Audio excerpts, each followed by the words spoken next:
کب تک سحری کر سکتے ہیں؟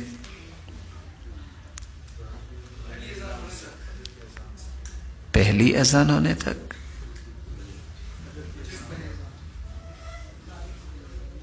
جو بھی بھائی بات کرنا احترام سے سنا کرے، اللہ تعالیٰ ان کو سلامت رکھے، برکتوں سے نوازے اور عزت سے نوازے۔ اس طرح جو مشارکت ہوتی نا، اس کا مطلب ہوتا ہے صحیح بات تک پہنچنا۔ جو بھی بات کرے مسکرا کے خندہ پیشانی سے اس کی بات اس طرح سنے کہ وہ مجھ سے زیادہ جانتا ہے۔ یہ بھی ادب ہے مجلس کا۔ پہلی اذان اور دوسری اذان، سحری کس اذان پہ بند ہوگی؟ کیا جی؟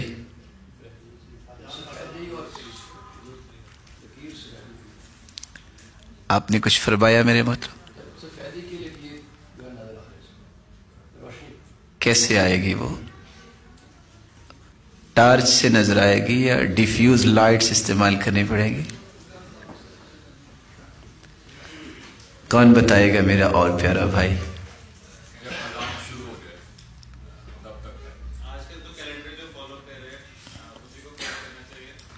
چلو اس ٹیکنالوجی سے فائدہ تو لینا چاہیے نا۔ اگر اس طرح ٹائمنگ بن گئی ہے تو اس کا بھی انکار نہیں کرنا چاہیے، لیکن جب تک اذان نہیں ہوتی اس وقت تک تو سحری کھا سکتے ہیں نا۔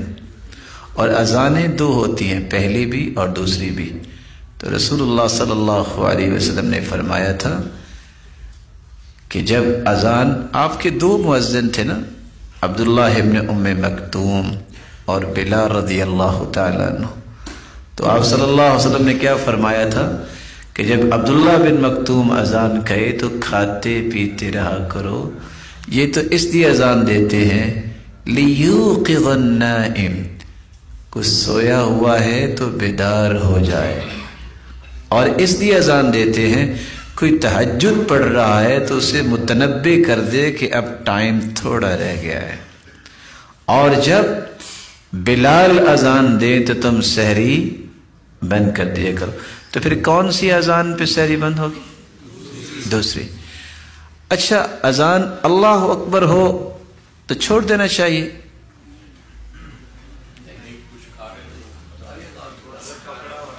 کچھ جواب تو دینا چاہیے نا آپ کو۔ آپ ویسے کیا کرتے ہیں؟ ویسے ماشاء اللہ روزے تو رکھے نا آپ نے، لگتا ہے کافی سال رکھے ہیں ماشاءاللہ۔ کیا کرنا چاہیے؟ مثال کے طور پہ ایک شخص کے ہاتھ میں لقمہ ہے اور اس نے لقمہ اپنے منہ مبارک میں بھی ڈال لیا ہے، کیا پھینک دے اسے یا چبا لے اسے یا ہاتھ میں تو اسے بھی پھینک دے؟ ہو سکتا ہے کسی بھائی کو پسند، اس نے ہاتھ میں کافی ساری چیز پکڑی ہوئی ہے، ایک بہترین سی جو نا وہ چیز پکڑی ہو، اس میں کوئی میٹھی چیز بھی کھا رہا ہے، کیا کرے؟ دیکھیے یہ چیزیں میری اور آپ کی زندگی کا حصہ ہے۔ ہم اگر آپ چھپا جائیں گے تو ہمیں مسئلہ سمجھ میں نہیں آئے گا۔ کیا کرنا چاہیے؟ دیکھ لینا، آپ لگتا ہے ایسا ہی کرتے ہوں گے۔ جی میرے بھائی،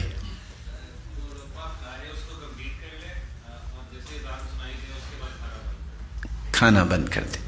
اس کے بارے میں آپ کی خدمت میں ایک حدیث پیش کرنا چاہوں گا۔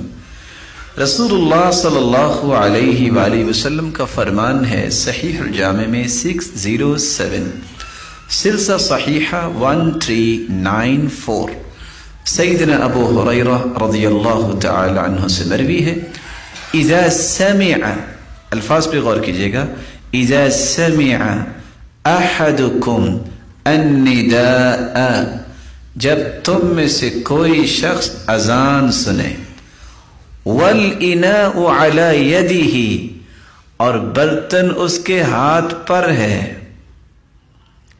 پھر سنیے گا، والاناء علی یدہ، اس نے ہاتھ میں برتن پکڑا ہوا ہے، پھر کیا کرے؟ فلا یضعہ، اس برتن کو نہ رکھے، حتی، جب تک، یقضی حاجتہ منہ، اس برتن سے اپنی ضرورت پوری نہیں کر لیتا۔ اچھا، کتنے لقمے کی گنجائش نکلی؟ ایک کی کہ دو چار کی؟ بولے جب آپ کی ضرورت پوری ہوگی. کیونکہ بعض لوگ کیا ہوتا ہے کہ اذان شروع ہوئی وہ بیچارے سب کچھ پھینک دیتے ہیں. اصل کا پتہ ہونا چاہیے. لیکن اس کا یہ بھی مطلب نہیں ہے کہ ہاتھ میں برتن ہے تو جو ہی اللہ اکبر ہو جلدی سے دونوں ہاتھوں میں برتن لے لیے.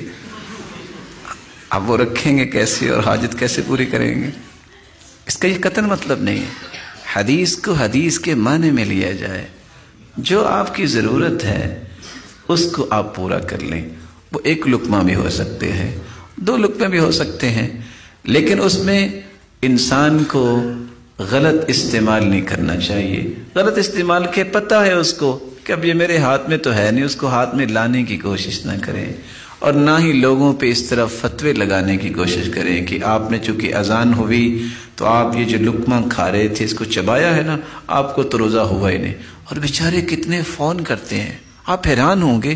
یعنی ان سوالات سے خوشی بھی ہوتی ہے کہ مسلمانوں میں بہت ساری نیکی کی خواہش ہے, تڑپ ہے, اور مسلمان بیچارے پریشان ہوتے ہیں جی ہمارا روزہ ہوا کہ نہیں ہوا.